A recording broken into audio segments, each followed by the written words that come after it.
the first things that you will encounter will be terrible forms of various kinds.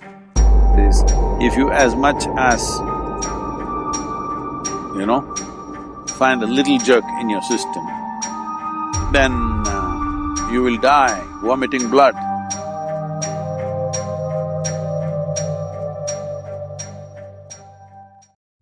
In the yogic dimension, we look at it as human body, the energetic body of the human being is like the cosmos. It has 114 energy points. Of these, 2 are outside the physical structure, rest are inside. So these 112 are made into 7 categories, which are generally in America known as 7 chakras and things like that. Of these 7, there is one in the throat region which is called as Vishuddhi.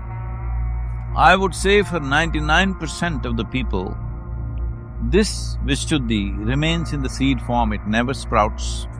Anybody who realizes or opens up the throat center, their ability to connect with life, I'm saying when I say connect with life, you can touch beyond your physical reach, literally touch.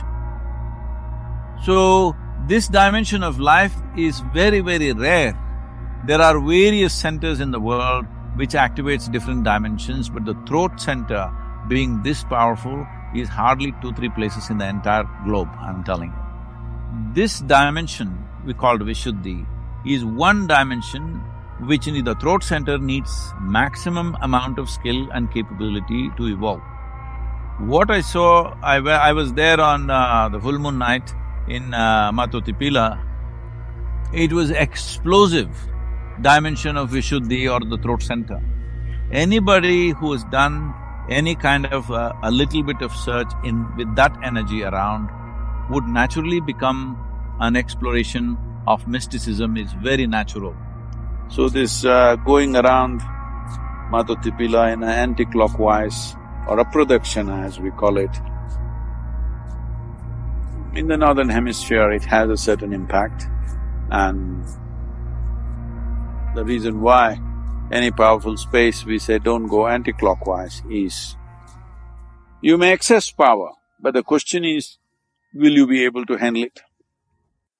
The moment you confront or come in contact with such energies,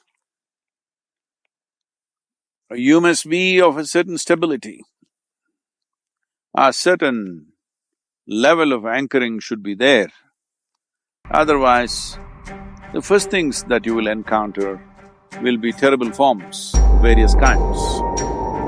You will see the Tibetan Buddhism also talking about terrible forms that you will encounter on the way of your sadhana.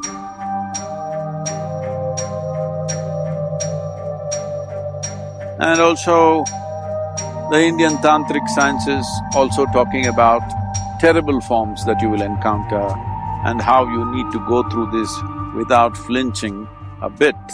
If you flinch a little bit, in tantric stories, everybody's saying this, if you as much as,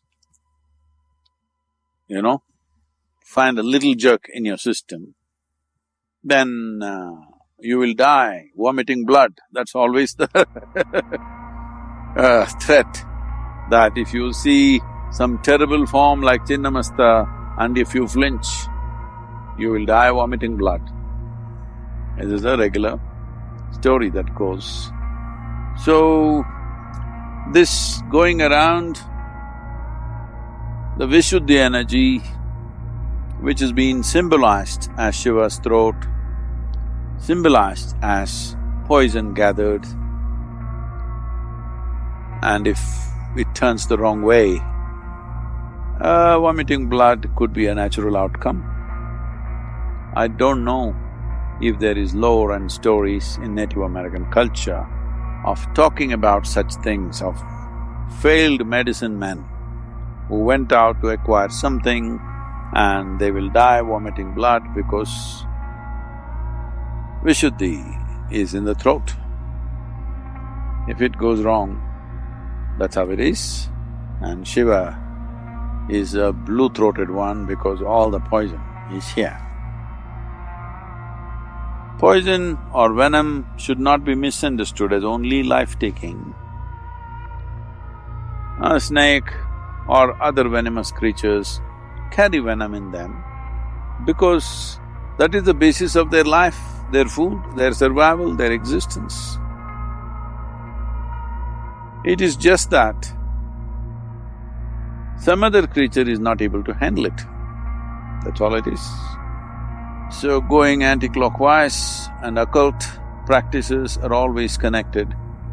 Occult means another dimension of working our physical energies in a way that could be conducive or not conducive, but essentially we are only working physical dimension of energies that will not come under mysticism, that will not come under spiritual process either. So, anti-clockwise of any powerful space is essentially about that.